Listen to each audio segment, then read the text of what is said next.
ऐसा रिजल्ट आया कि सबके होश उड़ गए।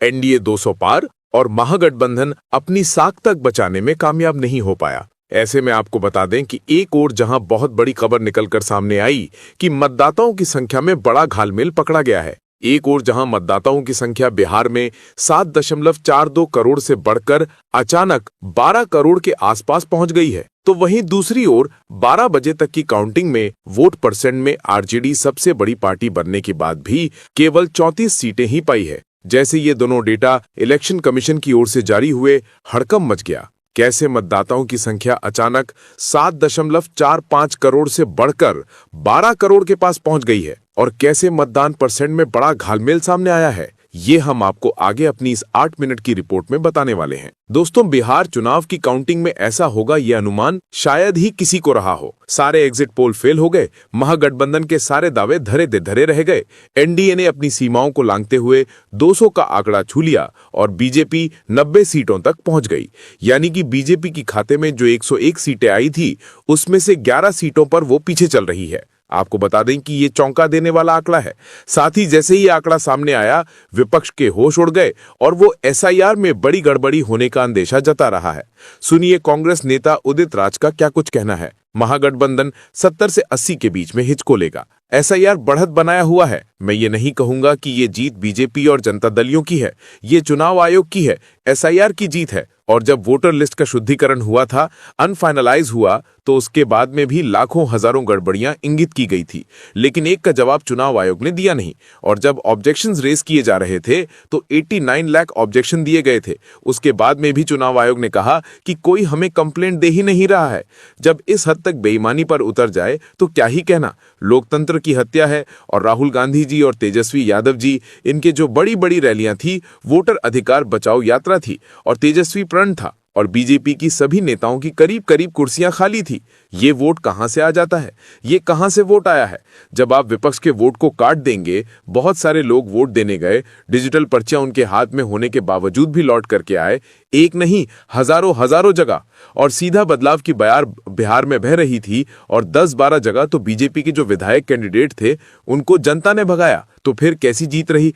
तो मुझे तो एसआईआर की जीत लगती है। सुना आपने कि उदित राज का साफ साफ कहना है कि बिहार एसआईआर में चुनाव आयोग यानी कि ज्ञानेश कुमार से 89 लाख वोटों को लेकर सवाल किया गया, लेकिन कोई उत्तर नहीं आया। हालांकि ये सवाल सिर्फ और सिर्फ उदयराज ने नहीं उठाया, बल्कि सपा के राष्ट्रीय अध्यक्ष अखिलेश यादव, कांग्रेस प्रवक्ता पवन खेड़ा समेत कई कांग्रेस नेताओं ने उठाए हैं। लेकिन ये सवाल अब भी सिर्फ और सिर्फ सवाल है। लेकिन इससे चुनाव आयोग की भयंकर मिस्टेक पकड़ी गई है, और ये मिस्टेक इतनी हैरान कर रही है कि एक तरफ चुनाव आयोग ने अपने आधिकारिक हैंडल पर पोस्ट किया है, इस पोस्ट में भयंकर मिस्टेक पाई गई है।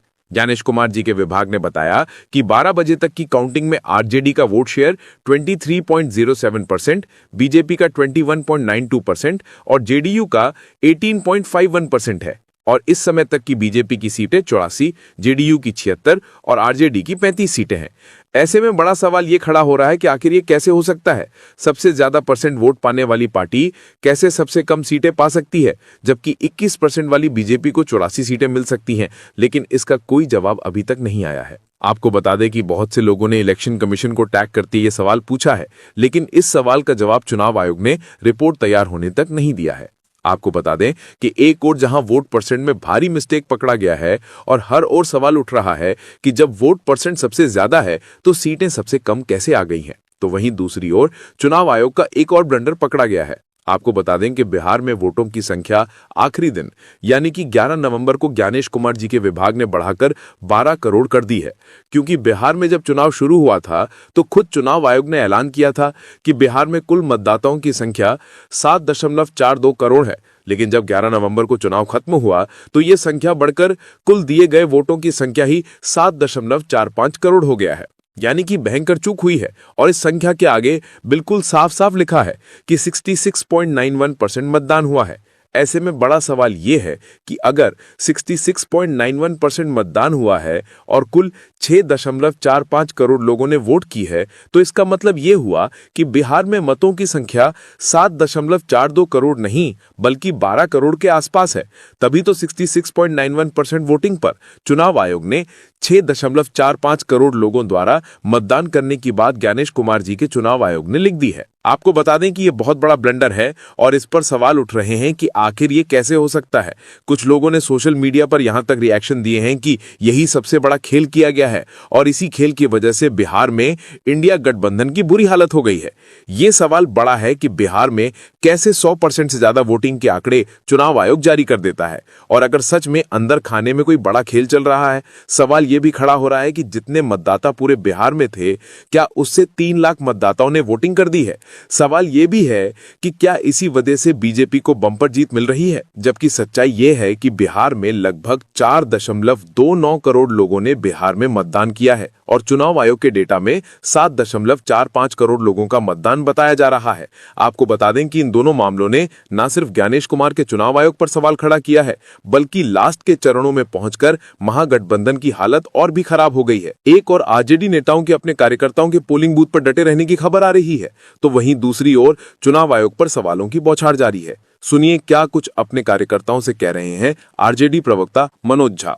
मतगणना का कार्य चल रहा है आपके समक्ष, और आपके माध्यम से तमाम महागठबंधन के जो हमारे उम्मीदवार हैं अलग अलग इलाकों में, उनसे ये कहना चाहेंगे कि एक मनोवैज्ञानिक खेल भी चल रहा है। जो तमाम ओपनिंग हुई हैं उसका अगर सिलसिला आप देखें तो जाहिर तौर पर जो उनके जिसको कहते हैं मजबूत पक्ष वो खुले हैं। 5 से 7 राउंड एवरेज हुआ है, एवरेज। और अभी कम से कम अभी हमने गणना की कि 65 से 70 ऐसी सीटें हैं जहां 3 से 5 हजार का मार्जिन है, लेस देन दैट।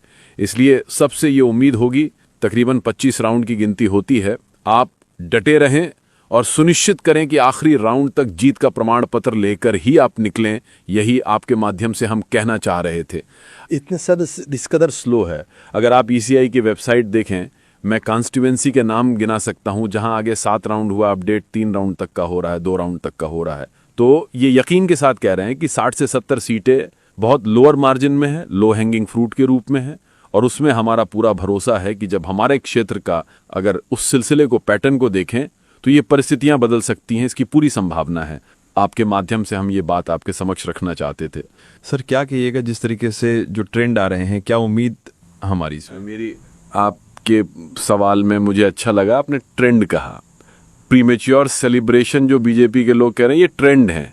ट्रेंड का मतलब होता है शुरुआती रुझान या प्रवृत्ति, और हमने इस तरह के रुझानों को बदलते और पलटते भी देखा है। सुना आपने कि वो अपने कार्यकर्ताओं को बता रहे हैं कि अभी भी गेम पलट सकता है, लेकिन आपको बता दें कि ये अब आसान नहीं है। लेकिन जिस तरह से बिहार एसआईआर और ज्ञानेश जी के आयोग पर सवाल उठ रहा है, वो अपने आप बेहद गंभीर है कि अगर बिहार चुनाव में आरजेडी का मत प्रतिशत सबसे ज्यादा है और अगर वोटिंग 6.45 करोड़ लोगों ने की है, तो ये चुनाव आयोग की साख पर सबसे बड़ा सवाल है, और यही सवाल कहीं न कहीं चुनाव आयोग पर सवाल उठा रहा है। पूरे मामले पर आपका क्या मानना है? क्या चुनाव आयोग ने जो डेटा वोटिंग दिया है, क्या वो अपने आप में एक बहुत बड़ी मिस्ट्री नहीं है? क्या वो ये नहीं बता रहा है कि 100% से ज्यादा मतदान हुआ है? और कहीं ना कहीं लोगों के ये सवाल भी साबित होते दिख रहे हैं कि वोट चोरी का बड़ा खेल हुआ है। आप अपनी